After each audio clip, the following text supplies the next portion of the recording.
Recording in progress. If you're watching this right now, I am currently not in America. Or am no, no. Eh, maybe I'm not. If you're watching this, I am currently not home. We'll start there. Welcome back to Tottenham Phillies. I'm excited for this one. This is what we call a good old fashioned where are we at right now with this team, and I am very graciously joined by my great friend. Jesus Christ. Joined by my greatest friend in the whole wide world, Blake. Blake, how we doing? Doing great. Could be better if we weren't in the same position as we were last year, but kind of is what it is right now. Yeah, I mean it's been frustrating, but season starts today. Season started yesterday. I mean, what was it? I said to you a couple days ago, because we pretty much text during every Phillies game. People are starting to hit. Yeah, I mean, the hits were never the issue with the team. It's hitting with runners on. Well, I mean, you see JT the past couple days, he's kind of gotten a little hot. I don't know who died and how important they were. Nicky C. A tear. He's got 2 more hits today. For context, this is being recorded on June 4th. I don't know what day this is going to get released, but I'm watching Drew Ellis take an at-bat right now, and I hope to God by the time this comes out that Drew Ellis is no longer on the team. Yeah, he's not. I can't even say he's a quadruple A player. I mean, he's kind of just a body. I mean, I will give him credit. This is going to be a positive thing to say about Drew Ellis. Guy has a great eye at the plate. I mean, yeah, he's doing pretty. What, he just worked back from a 0-2 to walk his last at bat. That was pretty impressive. But he does nothing.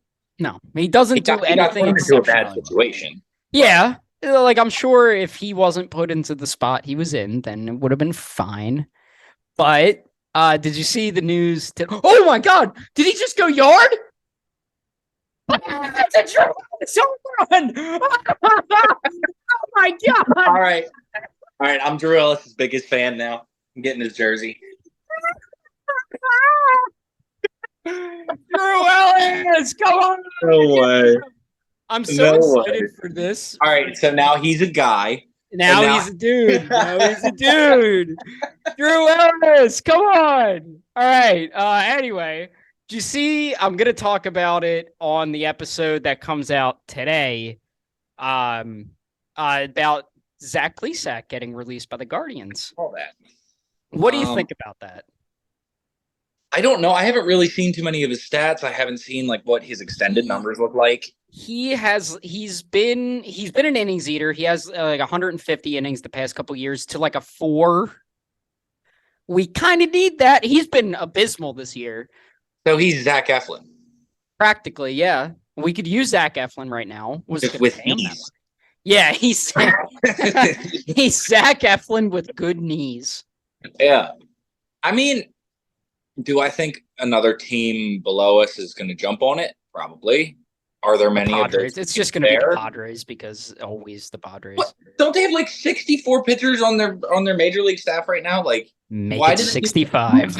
Who's doing bad on their staff? I mean, everybody. I was just going to say everybody. But I mean, like, who's somebody that can't bounce back on their staff?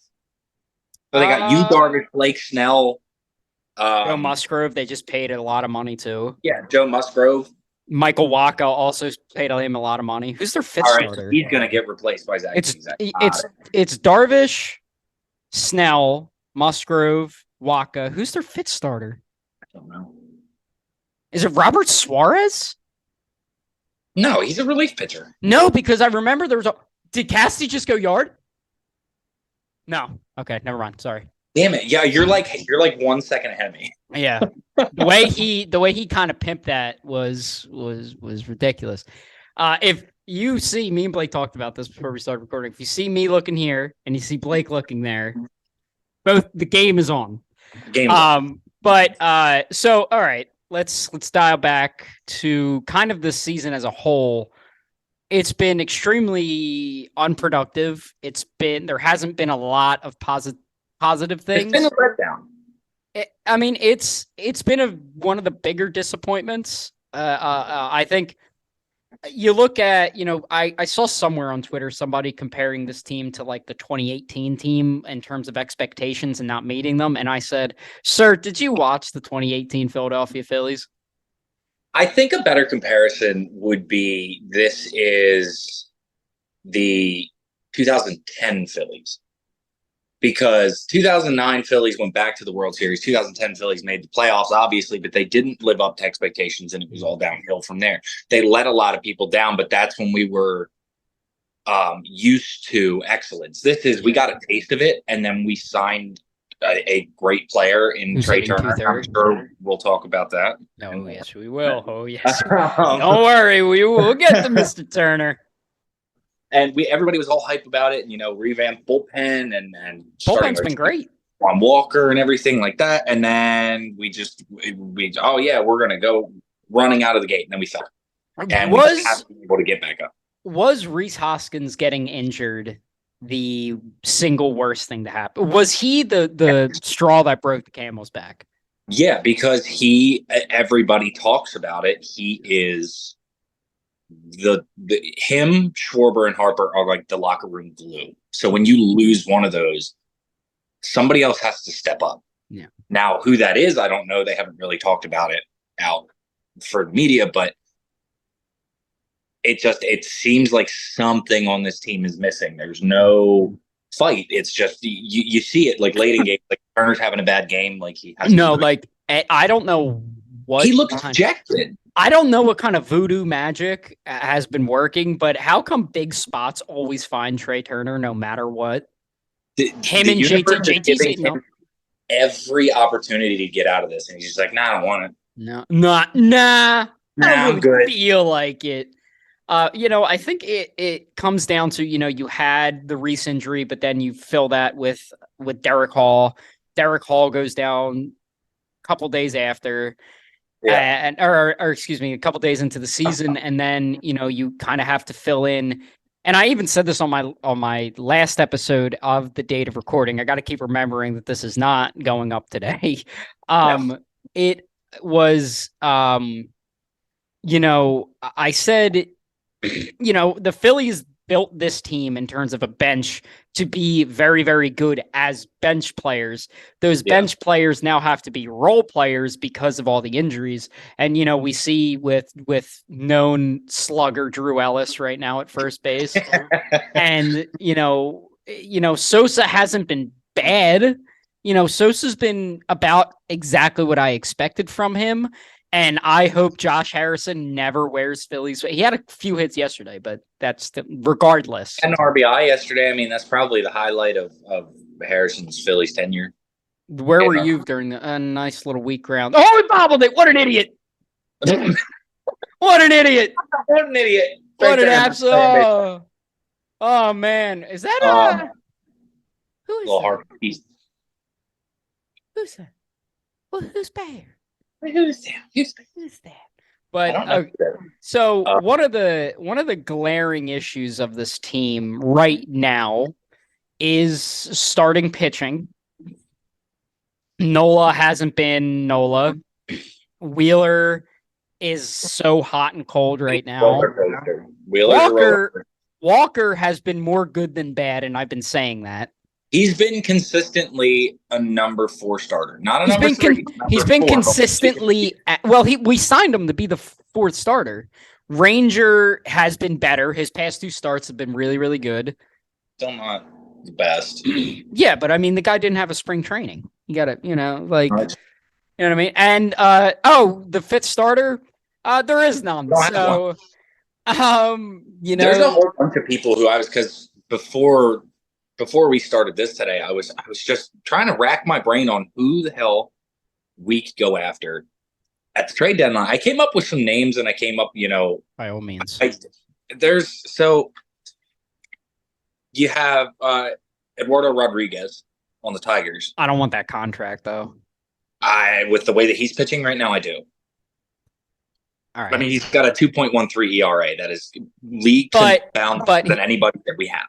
But I feel like they're going to overpay for an average pitcher. You So then look that at his would bring me to my next person in line, Jordan Montgomery. J-Mont? Jordan Montgomery, he's 2-7 right now with a Cardinals team that is floundering more than we are somehow. 4.23 ERA, 3.95 fielding independent pitching, and 1.39 WHIP. Now that's on a really bad team. I feel personally we're a better team than the Cardinals. I feel like Clearly we have more. Kick the hell out of them in the playoffs. Well, I mean, I just think we have more talent. We have a better veteran presence. Now, do I think that he would be loads better here? No, probably not. But he's better than your guy. Hey, whoa. I didn't expect to see some Bailey Falter slander today. You know that we've talked about this countless times. I'm not a Bailey guy. Never have been a Bailey guy. Wait until he comes back throwing 94. Wait until we let go of him and the Dodgers pick him up and he becomes like Tony Gonsolin or whoever. I swear to God, if like the Dodgers, like if Bailey Falter's on a contract for another like 3 or 4 years, but like if they release him and the Dodgers or Astros or Guardians sign him, I'm going to lose my mind because they're just going to figure him out. He's just going to turn into one. Like he's got, well, dude, I'm shocked. Like if he was, former Phil, Noah Syndergaard sucked with the Dodgers so far. And if they can't save his career, nobody can. Well, that's because Syndergaard, his whole thing was, and his entire camp, his whole thing was, I'm going to get back up to 98 mile an hour. No, you're not. You never were. You just need to adjust to you have no movement on your pitches. You're not a strikeout pitcher anymore. You're not even really a ground ball pitcher. The thing that I stress to you so many times and I get so mad about, why are you a fly ball pitcher in this era of baseball? Same thing with Bailey Falter. He's a fly ball pitcher. You can't do that. You're going to get destroyed. Especially because everybody is so gung-ho about launch angle nowadays. You can't really. God. There's no guys who out there. I mean, obviously there is, but those old school baseball guys who hit for like a high. I mean, we have one in the division, Luis Ariz. Zero pop in that bat, but he's hitting like 390.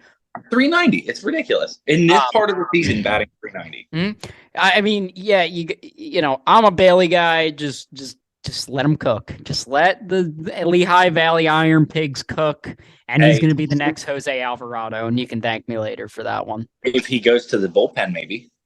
Well, here's my thing, and again, we've talked at length about Bailey Falter in the bullpen. He is a guy who gets better as the game gets rolling and rolling and rolling. Now, just bear with me. You got to get through the first inning in order to get on a roll. And he has a tendency to not do that. No. Still a Bailey guy, though. But here's something that I think could work. Because Oh, my God, Ellis, you bum. Couldn't come down with it. It was a bad throw. Who was our best closer last year in the playoffs? I mean, Sir Anthony. It wasn't Zach Eflin. If you look at Zach Eflin's numbers, he had like a 5.3 ERA in the but that was because of one bad game for the most part, and then he was very solid. So who's to actually? say, yeah. You know what? Yeah, because he had he gave up 4 runs in that inning against the Braves. And postseason stats are always so confounded. Like, yeah, you have 3 games and your ERA is 5, but it's like, okay, I had 1 bad game, 2 really good games. Yeah, and but I mean. Because but here's the difference with Bailey Falter and Zach Eflin is Zach Eflin's pitches were zipping all over the place. He has wicked movement on his pitches, probably why the Rays wanted him so badly. But I don't see that with Falter. Well, because he's the perfect Rays pitcher, Eflin is. But see, the problem is Falter. He throws a 4-seam fastball. He throws. He learned to change up. He didn't use it very much. Or well, I mean, that's the thing. He shrinks himself down into a 1-pitch pitcher when he gets behind, and that's his issue. And he just leaves it over the plate because he feels like he needs to overcorrect with it. And I think if they like simplify things and just reiterate to him, trust your stuff. You're a big league pitcher. I feel like he's going to do well. Like, if he can just give us a 4, just a 4, that's all we need, man. If he can just give us a 4, he'll be the second best pitcher on the team in terms of ERA. So, I mean, he would be the ace of the staff if he's given us Yeah, a 4 I mean, ERA. So, known ace Bailey Falter. oh yeah, dude. So what are some other trade targets you have? Forget his first name, but on the Giants, Cobb. Oh, not Alex Cobb. Yeah, Alex Cobb. Yeah. Didn't they give him a 2-year deal? They did give him a 2-year deal. Their Giants aren't doing the greatest right now. I feel like they could be, well, a lot of teams did. I feel like they could be persuaded to give him up. For what, I don't know. Probably not what we would be willing to give up for, a third or fourth starter. Yeah. But he's doing really good for his team. Now, the thing that I always look at with pitchers, right, and I didn't do it with Rodriguez, but FIP to me is so much more important than ERA because yeah, we got a guy there. Okay, all right. Do not worry, we got a guy there. Known defensive guru. Oh, I thought that was a double play right there. Anyway, so FIP to me is so much more important than ERA because like ERA takes in, a lot of factors and a whole bunch of shit like dumb decisions. But FIP is just what do you do? How well do you do when it's just you and a batter? Yeah, and that's what I need. That's what I need us to look at. This is what I need, when it comes to trade targets, because our defense, which was supposed to be greatly improved this year, obviously is not. It hasn't been. Yeah, it's not been good. But at the same time, like I don't know. This team is infuriating. Oh, what a play, Drew Ellis! Oh my god, he's a fucking superstar. Oh my god, Drew Ellis is. Second we start this, he starts going off. Game. That was Cody Clemens. Second. Never mind. That was Cody Clemens. My bad. That was Cody Clemens. I forgot he was in the lineup today. Oh, so did I. Wait, where's Ellis playing then? Hold on. Yeah, where is he? Oh, he's probably a third. He's probably a third, right? No, because isn't Sosa a third? Hold on. I don't know. I can't look. No, I'm pretty sure that's him at third. Hold on. I'm going to Twitter. Just keep talking about okay. Start. Yeah. So Alex Cobb, he has a 2.71 ERA. And he is a third base. I take back. Anyway. Oh. But he has a 3.43 FIP. Okay. So you look at that, it's not really that bad in comparison to what we have going on right now. I mean, all of our starting pitchers are somewhere in that vicinity or above. So he would fit, and he would give an upgrade, obviously, over the bullpen games that we've been having. The only thing that worries me with him is he currently leads the league right now in wild pitches with 7. But you also got to take into consideration who his catcher would be in versus who it is. You have Joey Bart, and then if the Phillies do go out and get him, you're going to JT Realmuto.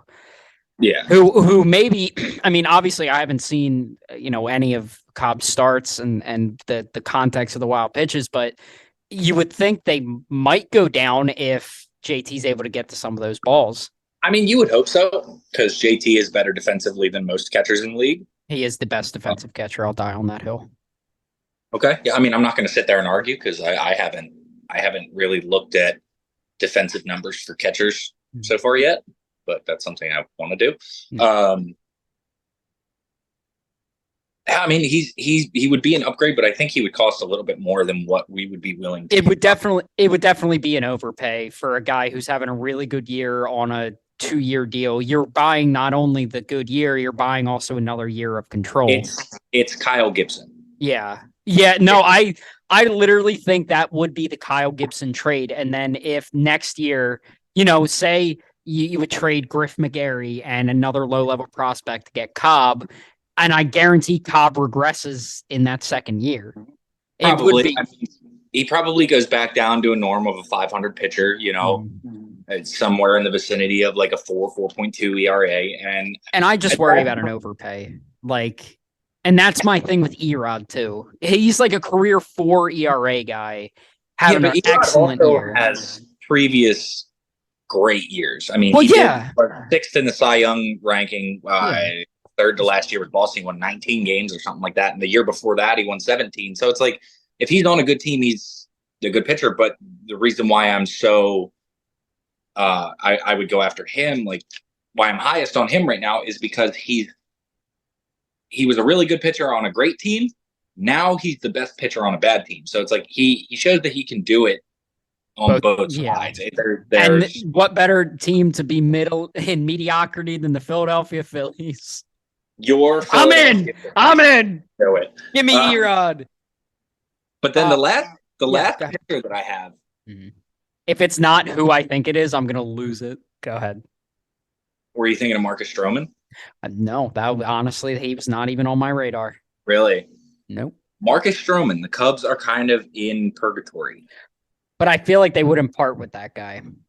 Because I feel like the Cubs, but here's my thing. You go to the NL Central, the bad division, the Cubs can easily sneak in if they have their guy. And Stroman's been excellent for them. Not only this year, like he was really good for them last year. Yeah, he was bad for the Mets, but then figured it out. Once he went to the Cubs, I mean, he's been really good. He's been consistent, which has been the thing. I mean, he's got a 2.59 ERA right now. Mm-hmm. His WHIP is 0.98. So like the dude's been rolling. What he had had a complete game 1 hitter the other day. Mm-hmm. I mean, he's been on a roll. He's somebody who I would look at. Like these are potentials. Like if the Cubs start falling, if the Giants start falling more than they are, I'd give a call. Yeah, I'd see what it takes. My only thing with guys like that who have the extra year of control is the team knows it. You know, the Cubs or the Tigers, and they know they can get one of Mick Abel or Griff McGarry. I think Andrew Painter at this point is untouchable. I don't think the Phillies are trading him whatsoever. So my worry is, you know, you pay all this for this pitcher right now who's having an excellent year, but then, I mean, I'm more so saying this about Erod rather than Stroman, because I do think Stroman is just going to keep getting better. Not better, but pretty much can maybe come back down to earth and, be a little consistent, probably like a 3.5. Mm-hmm. I'm more willing to do that trade, you know, and we've traded with the Cubs before. We did it last year with Ben Brown, who, God, I really wish we had Ben Brown right now. But you know, you don't get to the World Series without David Robertson, so it's one of those like, that was one of the I'm going to pay more for right now. Yeah, that was a bit of an overpay for David Robertson, but if that's what you needed to get it done, then so be it. Yeah. You know, I think if you package an Abel, I don't. To me, Mick Abel is not in the question. I'm McGarry. I'm not really high on. I mean, I think I'm giving Griff McGarry a shot at the big leagues now. Like, we need something to get them going. And Cody Clemens. All right, good eye. You know, we need something now. And by the time this comes out, Griff McGarry could be on the big league roster. You know, we don't really know. They had him up obviously for spring training, and then he got hurt there, and then they sent him back down to AA, and he's not been doing the greatest. Well, I'm interested. I want to look into the numbers because I could have sworn it was the same deal for Spencer Strider, and then the Braves just brought him up, and now he's arguably the best pitcher in the NL. Some guys are like, it's just something just clicks for them. And it can't be worse than what we're throwing out there already. I would say that if you're going to find a pitcher that's going to do that click like what Spencer Strider did, it would more likely be Mick Abel. Just seeing, like, I was following his starts at the beginning of this year. It didn't really start off that well. He had like a 5 ERA in AA, but then he had a couple really good games, brought his ERA down to like 2.9, and his strikeout to walk rate was great, and his innings, his K9 was like 13. Mm-hmm. He's fallen off a little bit, but I think that's just a product of him working on different pitches. Mm-hmm. But I think he could definitely be a guy that, like, if if things don't progress with Andrew Painter like the Phillies want them to, I could see him being a guy to where they go, all right, next up, like. So you're bringing up, like, if you have to choose between Abel or McGarry to bring up tomorrow, you're bringing up Abel. Yeah. Yeah, I agree. I agree because I think Abel, the upside's a little better, and I do agree with you in the sense that I feel like if it's going to click for one of those guys, it's going to be him. I think McGarry's stuff is a little wilder. Oh, what a play. Nope, safe. Idiot. Go to second base. Drew Ellis with another base hit. Hey, Drew this Ellis. is Drew Ellis game right now. What did I say? Drew Ellis is the next Drew Ellis is the next Marwin Gonzalez. There you go. Book it. There. Book it right now. Book it right now. Guy just hits. Speaking of book it, I was going through our great transition, by the way. Thank you. I was going through our prospects. First off, starting pitching prospects, god awful for Phillies. Oh, yeah. No options. But we did figure out how to draft and develop starting pitching recently. So it's just going to take a couple years to really get the guys going. There is a name that I want to give you. Now, I know who you're going to say. I know exactly who you're going to say, but don't think you are, because I have never heard of this guy before the other day. Which is exactly why I think it is exactly who I think it is. Go. Orion Kerkering. Yup. Kerkering, I knew it. I knew it. Is going to be a stud relief pitcher. Stud. I mean, his fastball, and he's a fastball slider pitcher. His fastball and his slider are, on the 20/80 scale, they're 55s right now, and he's 21 years old. Yeah. He's pitching to a 0.87 ERA currently at high A, with 20.2 innings pitched, 32 strikeouts, and 4 walks. His strikeout to walk ratio is like 8. Dog. Dude. His batters are hitting 100 against him, and he's got a .53 whip at high A. He's going to get called up to Double A this year. We're going to start hearing buzz about him. He's probably going to be on the spring roster next year. At 22 years old as a relief pitcher.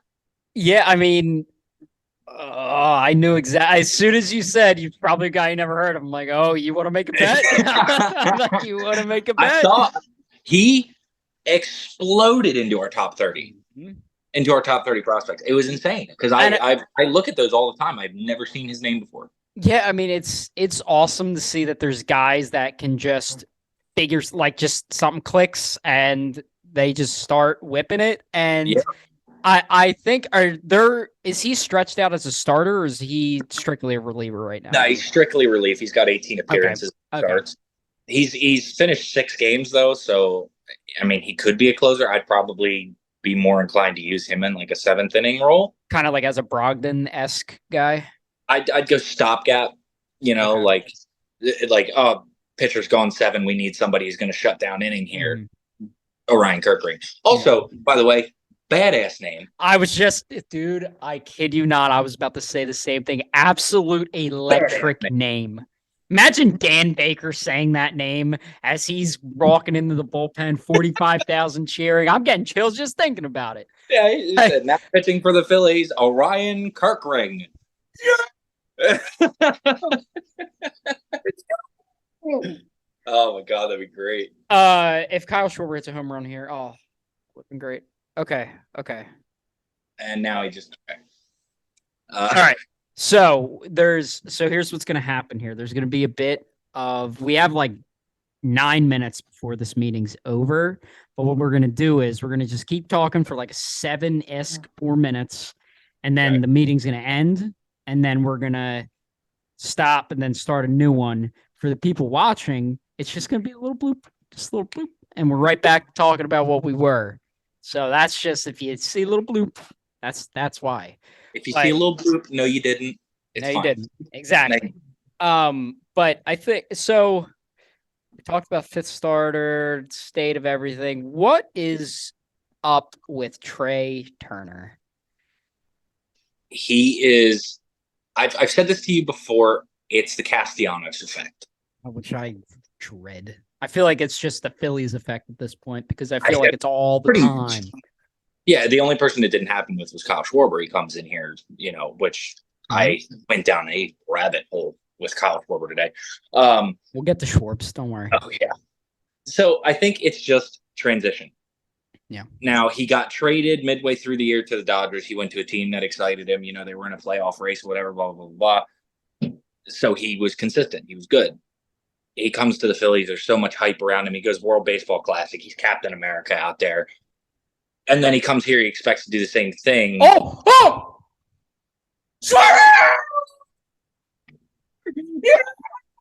He's back. It's June! Watch out, league! Yeah, did you see foul ball he had earlier? Yeah! 116 off the bat to some dude's dome. It's June. Baseball, the fightings are back! It's Oktoberfest. The season starts now. Like anyway, continue with Trey Turner. So I think he needs time. I don't think he's not a bad baseball player. He's pressing so much, which is another thing. Another reason, which is not just him, but it's obviously going to compound onto Trey Turner because everybody's struggling as a whole. And we look at him, he's 300 million, whatever. He's the new guy who was supposed to be this guy, and all eyes are on him. Our chase rate as a team is 32%. I venture to guess that's not very good. No, that does not lead to winning baseball. Nope. That's like some Chicago White Sox numbers right there. Yeah, that's like some Oakland Athletic numbers. Like, hey, whoa. Don't talk about the swinging A's like that. Nah, best team in baseball. They just beat the Braves. Anyway. They did us a favor. I think it's one of those things you got to get used to it. You got to, like he said, he's got 11 years to figure it out, and he will figure it out. You're trusting the back of the baseball card? Okay. Okay. Numbers don't lie in that aspect. You're going to sit here and tell me that a guy who's consistently been anywhere from 280 to a 300 hitter, 20 home runs a year, 5 triples, 30 doubles, 80 RBIs is just all of a sudden going to forget how to play baseball? No. He'll be back. He's not a bad baseball player. He's just in a hell of a slump. Yeah. I mean, my whole thing with him is it's just, it's, the beginning of the year, you think, oh, he's just getting cold. Like it is what it is. And then you get to kind of the snowball effect in he's not doing good. And now it's snowballing into his defense is now being affected to he's overthinking everything. I feel like his swing, he's just trying to make it. Sorry. Yeah, that's a great time, dude. That feels back. But so goes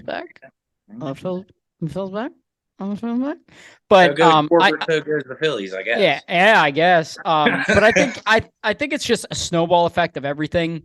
And as soon as the Trey Turner hot streak starts, I pray that something just clicks. Like you said, this guy has been one of the best pure contact hitters in the league for the past 5 years, 6 years. He just doesn't forget how to hit. Speaking of, Mr. Turner is up right now. I swear to God, if he hits a home run right now, I'm going to freak out. All right. We are going to go live with this. So Trey Turner's in the box, 1-0. And here's the pitch. That was a ball, but okay. Ball was low. I'm glad the people watching are going to be like, it's June 12th or whenever this comes out. Why are they talking about a game from a week ago? Because I'm on a boat right now. That's why. Or one Trey. I wish I was on a boat. You're going to be like 2 seconds ahead with everything. I'm on a boat and it's going fast, and I'm on another golden. So we're gonna end the meeting now, and then I'm gonna send you another one, and then we're just gonna pick up like we never left off, and all the people. These generous people watching, way to go! Trey Turner struck out again in a big spot. And don't worry about it. And then we will be back right now. So, buddy, what else we got? Well, I mean, we got to talk about Schwarber. Oh, I have an idea. Let's just go throughout each guy and say good things and bad things about him. Stotty with a stolen base. I'll start. Okay. Brandon Marsh. I didn't think that's where I was going. No. Great hair. Great hair, great beard. When the Phillies traded for Brandon Marsh, I was very confused. You see his stats with the Angels. He was like a 220 hitter, but he played great defense. And I said, the last thing we need is another guy who can just play defense. We need a guy who's going to hit for a high average. If only we paid 300 million to a guy that could hit for a high average. And then Brandon Marsh just, Kyle Long said, you know what? How about, bear with me, just, spread your legs a little bit. Just get the hips into it. And now Brandon Marsh is one of the better center fielders in baseball. And by a little bit, you mean spread his legs a lot of bit, because that man is doing split every time he's at the plate. And yeah, if you look at his stance with the Angels and his stance with the Phillies, he is like up straight with the Angels, and with the Phillies, he is spread all the way out. He is full sumo squat. Oh, speaking of, he's batting right now. Look at that. Look at that, dude. It's hilarious, but it works. He's batting 274. I mean, when he got traded, I remember everyone was freaking out because they traded O'Hoppe. Because we traded Logan O'Hoppe, who was, he was one of our top prospects, one of the better prospects in baseball by some people's eyes, and he was going to be the next catcher.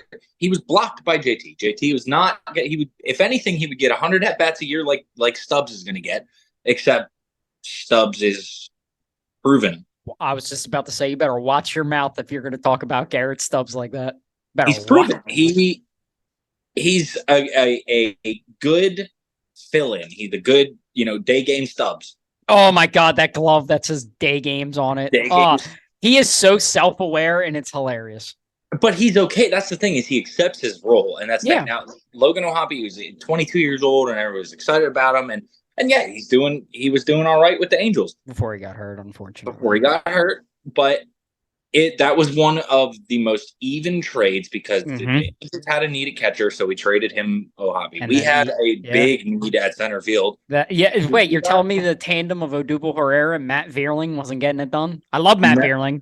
I don't think it would have. Love Matt Vierling. I want that to be spoken into existence. We're playing him tomorrow. He's doing all right. Actually, he's currently on the IL, Matty V. Nick Maton, on the other hand, is not hitting well for the Detroit Tigers. He's not too well. I feel like nobody's hitting well for the Detroit Tigers. Matt Vierling was before he went down.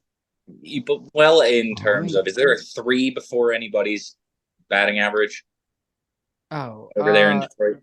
No, I don't believe so. What was Matt Vierling's stats before? Keep talking about whoever you want.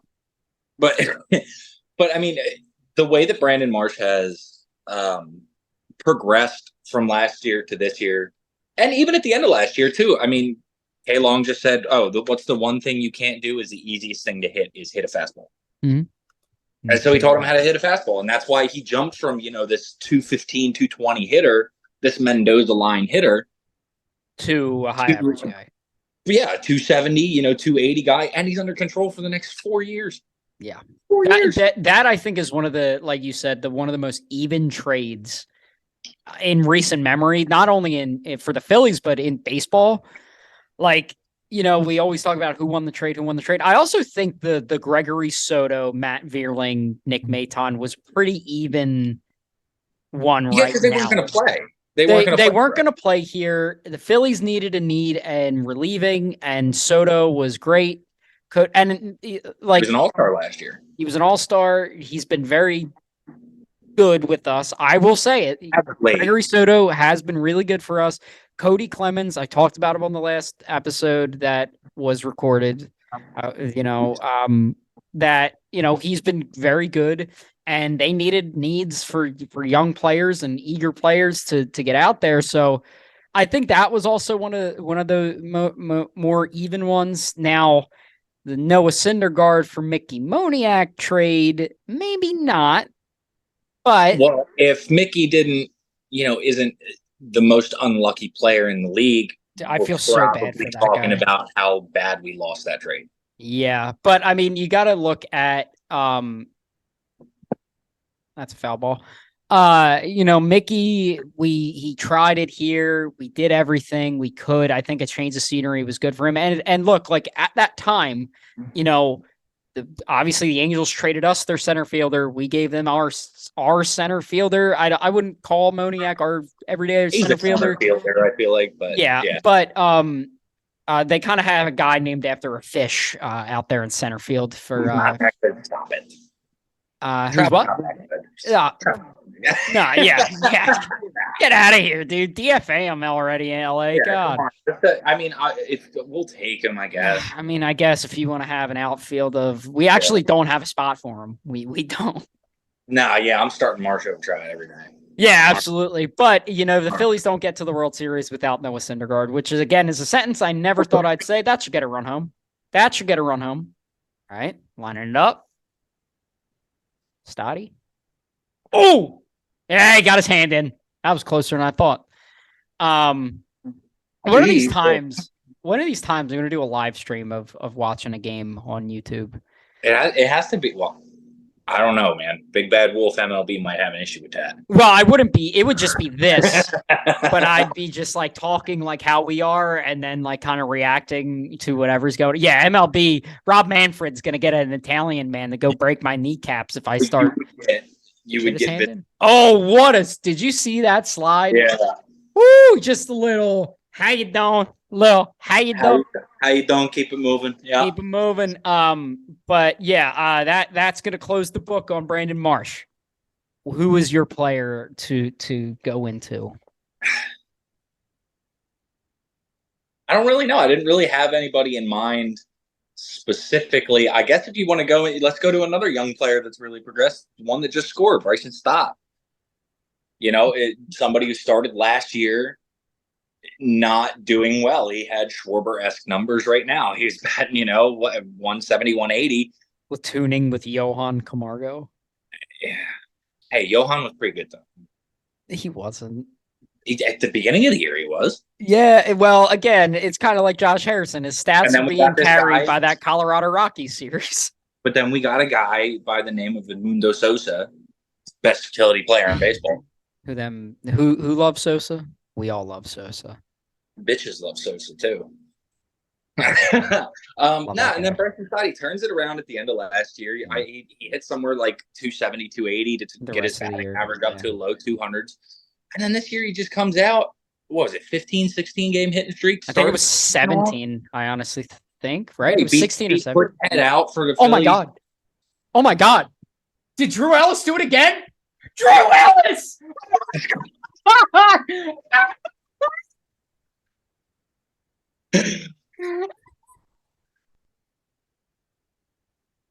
Oh my God. Give him a $300 million deal. Where were you for the Drew Ellis game?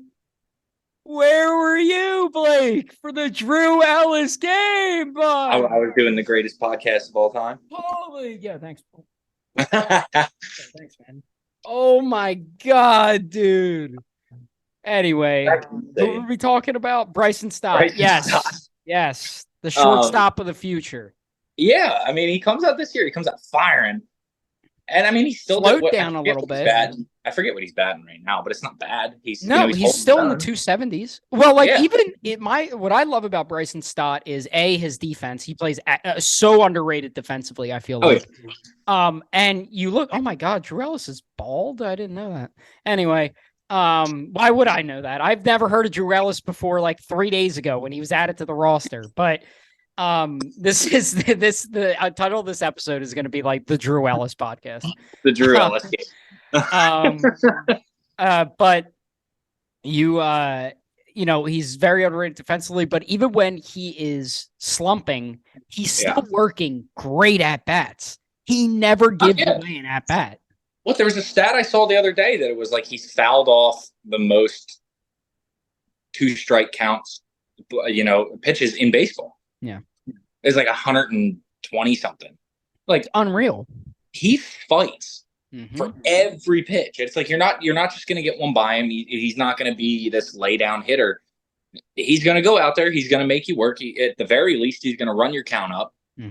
He's going to run your pitch count up. He's going to get you out of the game fast. I feel like I saw. I mean, this was a couple weeks ago. His pitches per plate appearances was like 5 something, but Yeah, even that, it feels low. it feels like it should be more Yeah, because I feel like every time I look at the screen and Bryson Stott's at bat, it's a 2-2 count.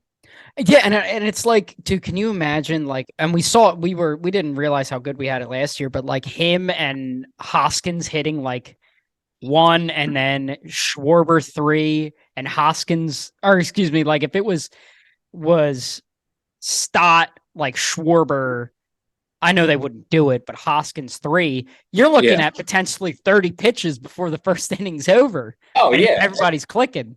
But that was something that people talked so bad about Hoskins with last year. They're like, oh, I don't want to see him take this many pitches. I want to see him hit the ball out of the park. Everybody wants to see that. But at the same time, when the starting pitcher, who's, if you're going up against a Scherzer, and you can get Scherzer out of there in the 5th, or Garrett Cole, you can get Garrett Cole out of there in the 6th inning, as opposed to not having those guys and going 8 And innings. we've seen it this year.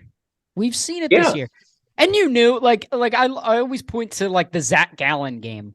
I knew the Phillies were going to win that game because why wouldn't they? Why not? It never makes sense. Oh, a guy, here's how you beat the Phillies, MLB. Throw a guy out who has a 10 ERA. The Phillies will just get shut down. Yeah. It's that easy. You have a guy who he hasn't let up a run in 673 starts in the MLB. Phillies are going to knock him around for 25. Yeah, look at Sandy earlier this year. They put, what, 7 on Sandy Alcantara? Okay, but to be fair, we kind of are his kryptonite. Yeah, we are. No, Nick Never done Maton. it. Nick Maton specifically was his kryptonite. Yeah, and now Jake Cave, AAA legend Jake Cave is his kryptonite. I never want to see Jake Cave in Phillies pinstripes. Dude, he's hitting like 409 in AAA. It's stupid. I don't care. A quadruple A player. I don't want to see him up here again. Dude, I went to the Iron Pigs game with Ashlyn a couple weeks ago, and bro, Jake Cave went like 3 for 4. That's because he's better than AAA players. But like far. I liked better than Major League players. I liked what I saw from spring training with Jake Cave, and obviously everybody expected us in June 4th to be talking about Jake Cave. But yes, we've mentioned some names today. We're talking Drew Ellis, Cody Clemens, Jake Cave. Hey, you know what I said about Cody Clemens at the beginning of the year? Everybody remembers it. I called it. I said I like what I see with Cody Clemens. Well, cause he's young. He's a good walk Schwartz. Best two-way player in baseball. He's been hitting really good. And he's a great pitcher. Shohei Ohtani, who? Shohei Ohtani. His dad, who? Who's his dad? Never heard of him. There is one more thing that I wanted to get into. Of course. So I have softball on Sundays. We were, hanging around after the game, and the conversation got brought up about the Phillies.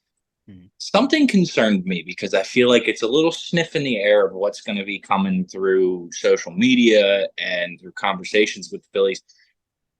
The discussion got brought up, should Rob Thompson be fired? Absolutely not. And I'll nope. I fought like a barbarian. Wait, are these people saying he should be fired? Yes. They think that it's his fault, the reason why the Phillies are doing so bad. I said, if you want to blame a coach, if you want to blame any coach on the Phillies, Kevin Long. Yeah. He hasn't made a job. But then at the same time, they're all hitting, but they're not hitting in situations. But K-Long can tell you as much as he wants to till he's blue in the face what to do and adjustments to make. If the players don't listen. It's a player thing right now. Yeah. And the players know that too. And I think that is getting into their head, being like, okay, I need to be perfect because of XYZ, because we're not performing at the level that everybody expected us to be performing at. I think that's in their head and getting to them, and it's confusing them and getting themselves basically shot in the foot because they're trying to be perfect when in reality they need to simplify things. Casty with another 3-hit game. Dude. Oh, Schwarber's trying to get the third. Oh, look at the little man go. Oh, look at him go. Casty to second? Schwarber's got these stubby legs, dude. Dude, did Casty go to second on that? Or does he stay at first? He could have. He probably stayed at first. He probably did too. Yeah. Casty's too cool to run to second. Yeah, but I think that's the issue. And the thing with Rob Thompson is, and I actually talked to people at work about this because they know I'm the Phillies guy. But they said, like, what do you think? Should Thompson be fired? I'm like, no, because the same thing happened last year under Girardi and the year before that and the year before that. Like, and what's the one constant that's pinned with the Phillies is the personnel. And like you said, it doesn't feel like there's a real leader in this clubhouse right now. Yeah. It was Hoskins, but now Hoskins isn't there. He's obviously out for the year. You know, you look to guys. I feel like Turner couldn't be that guy because this is his first year here. Well, Turner couldn't be that guy because we have Harper. Exactly was going to be my next point. Yeah. Like Harper needs to be that guy to be like, guys, listen, who's at bat right now? Who's at bat right now? Also hitting 304 like 3 months after Tommy John surgery. By the way, guy's just not human. No, but he's not. He needed to be that guy. Like Bryce Harper is your superstar. He's the guy. Like, yes, you pay Trey Turner all this money. You've paid Casty. You paid Schwarbs. You paid all these guys. You paid JT. Bryce Harper is the guy who is supposed to be the leader in the clubhouse. And he's the one with the hardware. He's got 2 MVPs hanging up on his wall. He's got batting titles, Silver Sluggers. He's a veteran player now. Yeah, and I haven't seen any emotion from him really, sans that one game where he got ejected because whatever. Bro, tried to fight the entire Colorado Rockies and proceeded to call them all losers. Yeah, losing organization, he said. Yeah, you're all losers. You're a losing organization, all of you. And that's about the amount of every other time they pan to the dugout and I see Harper there. He's just sitting there. He's just. Well, my thing with Harper right now, because usually he's a very fiery guy. He plays with like it's his last day on earth every single game. Oh, Harp, dang, couldn't get him. Or I thought there was only one out. Oh, okay, never mind. But I think he's kind of being a little more to himself this year because of that injury. I just feel like he doesn't want to get in these guys' face and try to fire him up. Like he's trying to figure stuff out for himself because, again, he had no spring training. He had no rehab assignment. He's trying to get mechanically right, adjusting with the injury. He's learning a new position. So I feel like a lot of it is him adjusting. And as soon as he gets on a roll, then I can feel like he'll be like, guys, let's go. We got to get rolling right here.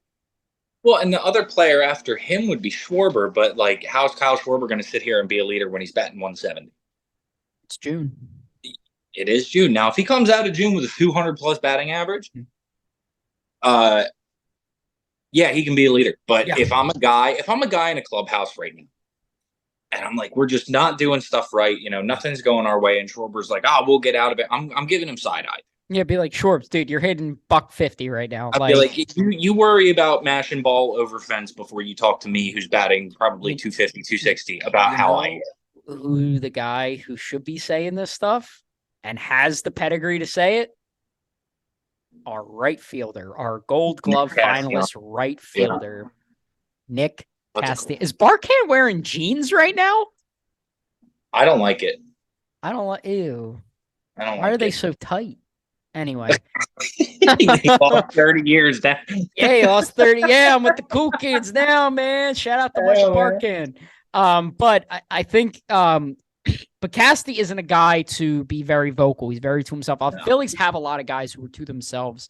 And I do feel like it's lack of leadership and lack of, honestly, accountability when it comes to on Thompson's part. Like, if I'm going to criticize Rob Thompson for anything, and I love Rob Thompson, I think he's a great manager. I think he's just been dealt with a bad situation, has no fifth starter, nobody in the pipeline to look forward to.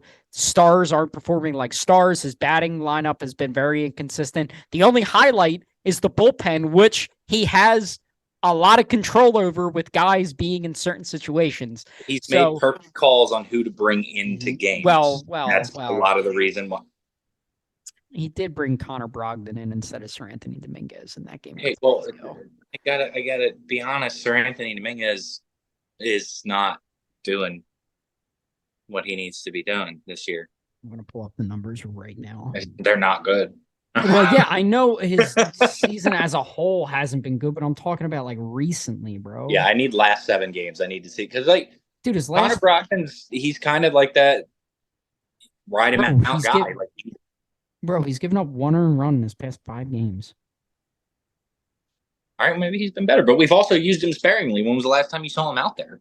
Well, I think that's why they don't want to overwork him because Yeah, of the longevity they had last year. Rangers out there for the yeah, 7th. throw him back out there, man. Look at him. But Making me my but Thompson, if I'm going to criticize him for anything, it's the accountability he has with players. I feel like players feel like they can kind of get away with a lot. Like, for example, in the first game of this national series, Drew Ellis got picked off at first on a stupid play.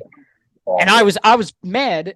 Obviously, Drew Ellis has had unironically has had a very good series with against the Nationals. He's made up for it, but that was still he stupid. has. And if I'm Thompson, I'm being like, no. I mean, obviously he had nobody else to play the position. Well, no, he had Clemens, but no, was Clemens playing third that day? Maybe. But anyway, regardless, like I would have been like, no, we're not. That's not flying. Like we need to be perfect with this, perfect with that. And like I get to an extent, you want to give guys the benefit of the doubt, especially a guy who hasn't been in the big leagues in a little bit. Like you want to give him that leeway, but at the same time, there's a bit of an urgency right now. But Yeah, well, too bad. Good. the thing that was being argued today when it comes to the whole Rob Thompson firing thing was his lineups.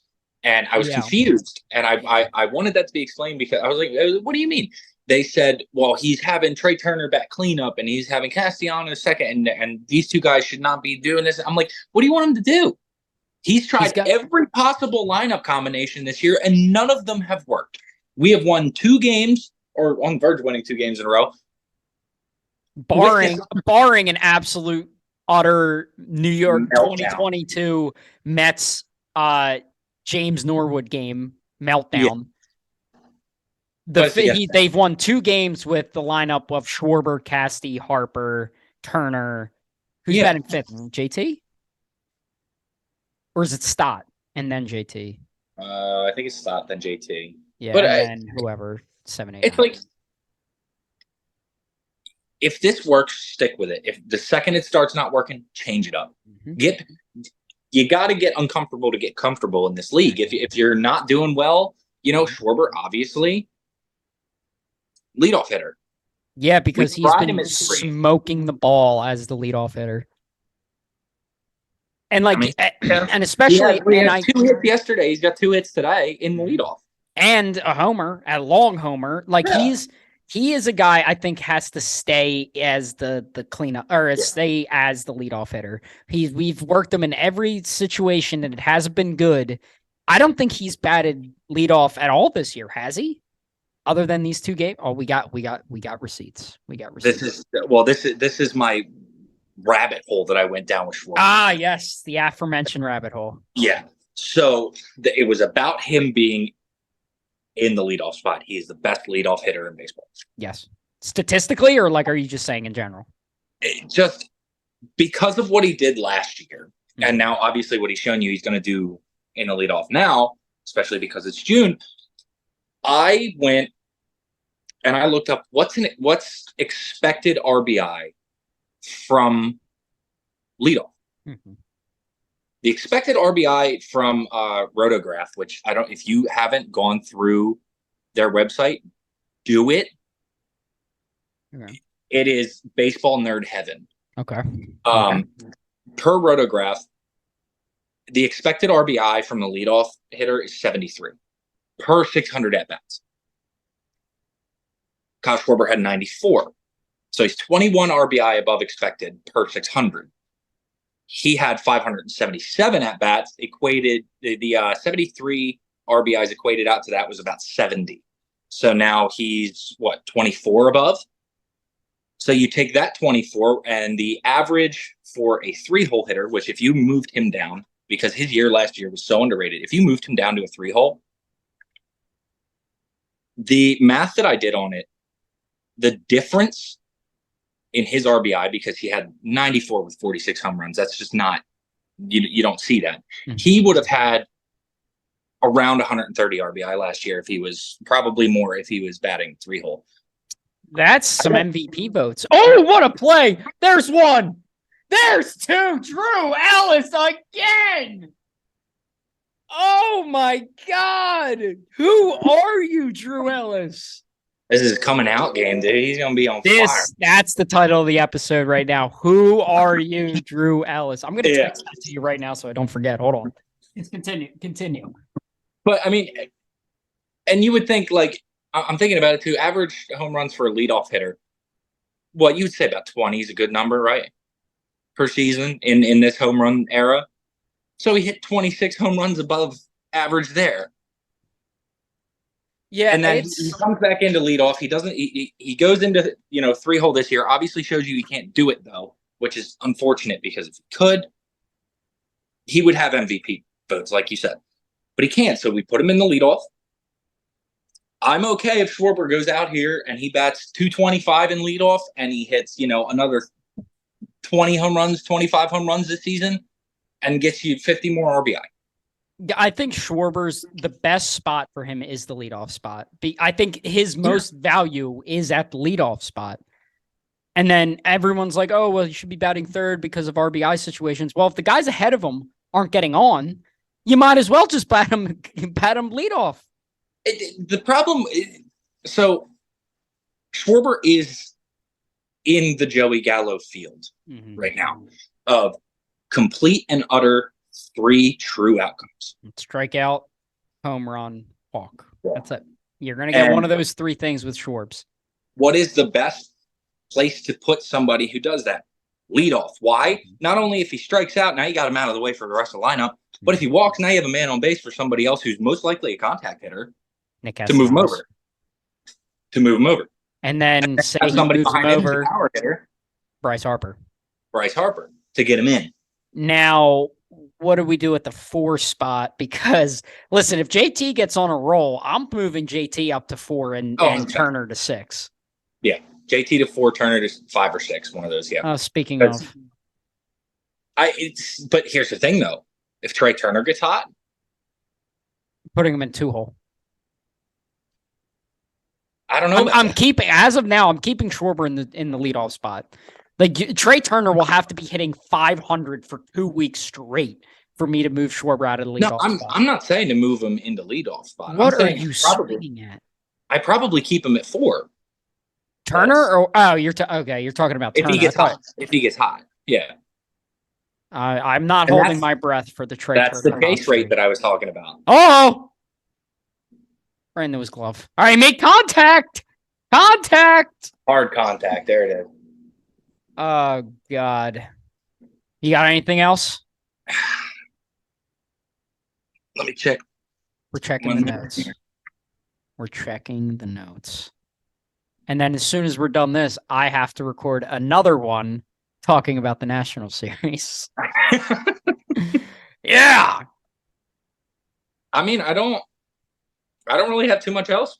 I mean, the only other trade target that I was thinking of was CJ Cron, but with the way that first base has been held down. Well, with the new Phillies slugger Drew Ellis, I don't think there's a need. Throw it out. I was more so looking, that ball's low. I was more so looking at Jesus Aguilar as a potential waiver. I thought about it. Yeah. My whole thing is platoon them. Have Clemens against righties and have Aguilar against lefties. Aguilar's hitting like 280 against lefties this year. Yeah. And he's probably he's like 36 years old. And yeah, he's an old dude. Veteran guy. He's one of those presences that you can go out there and be he has fun. He has fun playing baseball. Yeah. He's a positive vibe guy. Well, when he was on the Brewers, I mean, oh my God, dude. He had that 1 year, he's just mashing the ball. Mm-hmm. And then, the enigma that is Rowdy Tellez comes out. I can't believe it. Well, dude, I knew anytime we played the Marlins, slugger Drew Ellis is up. No, never mind. I'm sorry. It's JT. I lied. I feel like Drew Ellis is just like that. He's that generic white guy that any white guy comes up. He is the default player in like MLB The Show is Drew Ellis. That is the best way I can describe who Drew Ellis is. Drew Ellis, he's not real. He's an NPC. He's not real. Dude, what if Drew Ellis becomes like the Brad Miller who just like comes out of nowhere and just sacks dingers on dingers? Love me some Brad Miller. That would be. Dude, I miss Bamboo Brad. I don't, I to do. tell you the truth. I mean, I Because miss he killed us him. when he went to Texas. He killed us. Yeah, dude. I'm like, every time Brad Miller comes up, I'm like, oh, here we go. He's just gonna kill Known us Philly again. killer, Brad Miller. Known should be thanking us for his millions of dollars for saving his career, Brad Miller. Philly killer, Brad Miller. Yeah, should That's be too thank you for. Oh, dude, I know. Wait, before we go, actually, uh no.